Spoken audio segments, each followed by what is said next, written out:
さてと、この列の水やりは終わったから、あとは、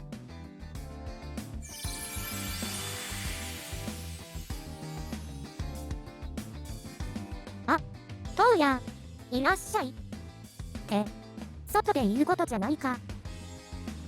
ミク、この辺りの花壇に水をやっているのか？この子たちも、すくすく育ってもらわないといけないからね。あ、そうだ。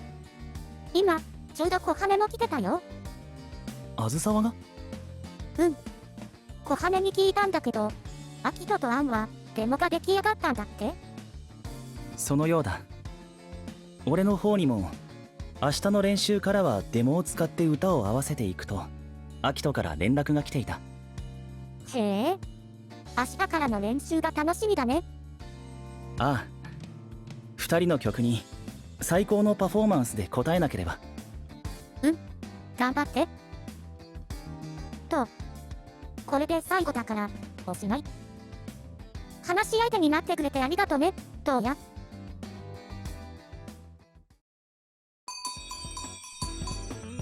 じゃあ、今度こそいらっしゃい。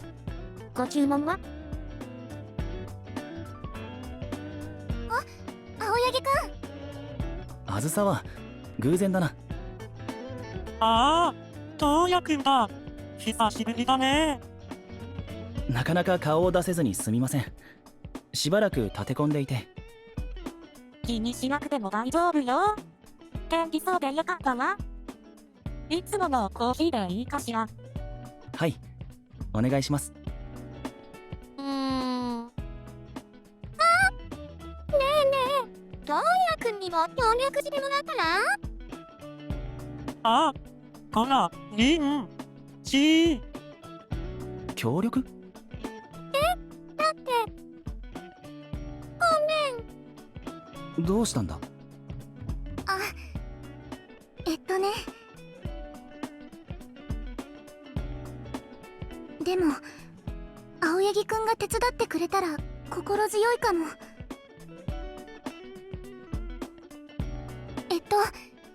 実はまだみんなには内緒なんだけど、最近自分でトラックを作ってるんだ。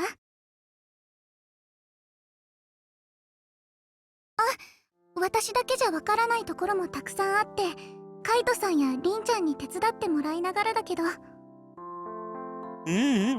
小羽ちゃんは頑張り屋だから、僕たちはほとんど見守ってるだけだよ。小羽ちゃん、すっごく頑張ってるんだよ。そうだったのか。だが、どうしてあずさわがトラックメイクを？あんちゃんと東雲くんも青柳くんもみんな曲を作れるのに、私だけできないから。それは仕方ないんじゃないか。あずさわはまだ音楽を始めたばかりだからな。そうなんだけど、でも私悔しくて、今の私が曲を作ってるのはただ私のわがままなんだ。本当はもっとパフォーマンスに集中しないといけないって分かってるんだけど。俺は欲張りなのでしょうか。いや、いいんじゃないか。そういうものだろう。そうか。あずさわも俺と同じ気持ちでいたんだな。俺はそれでもいいと思うが。わがままでもいいんじゃないか。もし同じ立場にいたら、俺もあずさわと同じことをしている。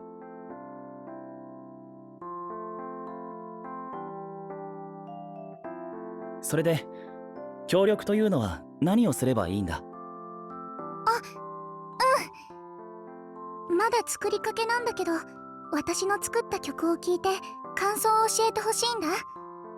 作ったり直したりしてると、うまくできてるのかも、どんな曲にしたかったのかも見失ってるような気がしてきちゃって。なるほど、わかった。あずさわがどんな曲を作ったのか、俺も聞いてみたい。ありがとう。生するね。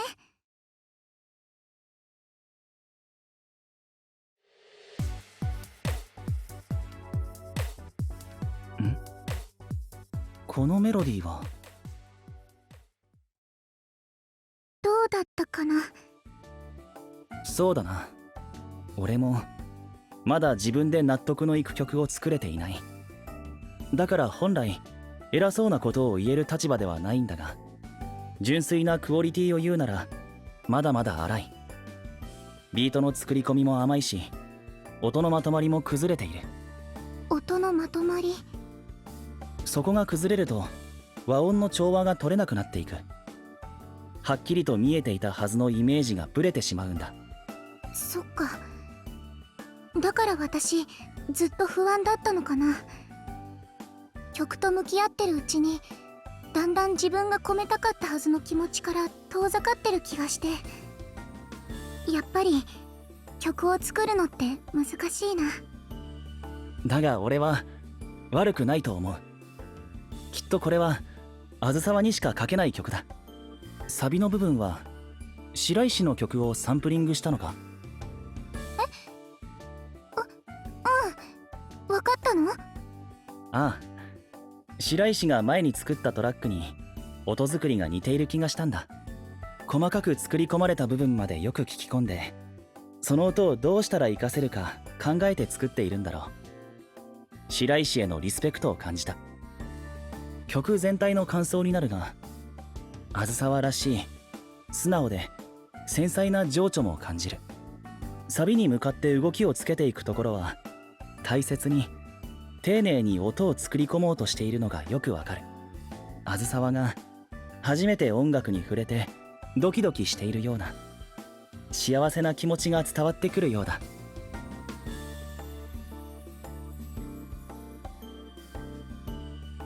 すごいね、青柳くん。私、あんちゃんの歌を初めて聞いた時の気持ちをイメージして曲を作ってたんだ。でも、どうしてわかったの？どうしてと言われても。もしかして、クラシックを通して学んだ技術かな？ああ、今の楽曲分析のこと？楽曲分析？うん。クラシックって作曲者の正しい意図で弾けるように、まずは楽譜をしっかり読み込んで、演奏する前には作曲者の背景や人となりを調べて、その音楽がどうやって作られた曲なのかを分析していくよね。今のを見た感じ、多分東也くんは楽曲分析が得意だったんじゃない？ああ。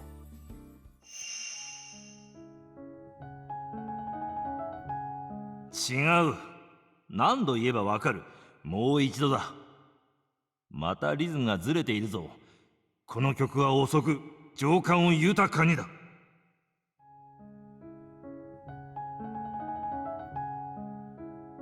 まただ。なぜずれている？お前は気がつくと急ぐ。もう少しゆったりと弾けないのか？この曲は作曲者が家族に送った練習曲だ。決して幸せではない渦中で彼がどんな願いを込めたか、その心情が分かっていればそんな弾き方は選ばない。東也、お前は楽譜を本当に読み込んだのか？そこには別の楽章の旋律が同じ音形で引用されている。その意図をよく考えるんだ。もう練習はいい。楽譜を読みなさい。確かに父から曲を演奏するためには必要なことだと厳しく叩き込まれた経験がある。特に父のピアノは作曲者が楽譜に込めた情景や感情のイメージを正確に読み取り、それを音色で再構成することが徹底されていた。俺もそんな父の演奏に憧れていて、だから得意だったかはわからないが、楽譜の分析には真剣に取り組んでいた。あずさわとはこれまで一緒に活動してきた時間があったから、曲に込めた思いが俺にも感じ取れたのかもしれない。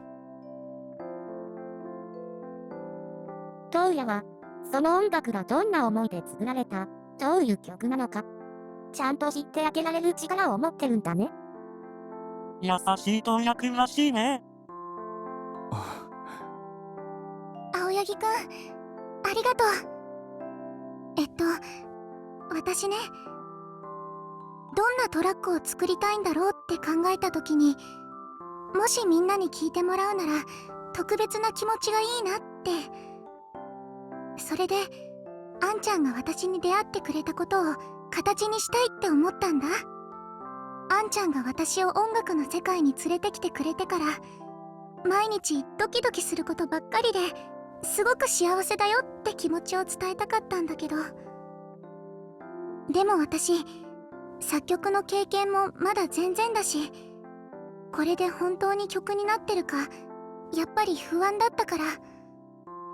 だから青柳くんが私の気持ちがちゃんと曲にこもってるって教えてくれて、すごく嬉しかった。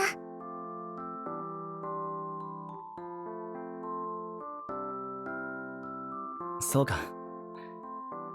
それならあずさわの思いを見つけられてよかった。あの頃の俺が必死にやっていたことは今もこんな形で残っているんだな。あずさわ、こちらこそありがとう。どういたしまして。それにしてもあずさわはすごいな。自分の気持ちをはっきりと自覚して曲を作っている。俺も負けていられないな。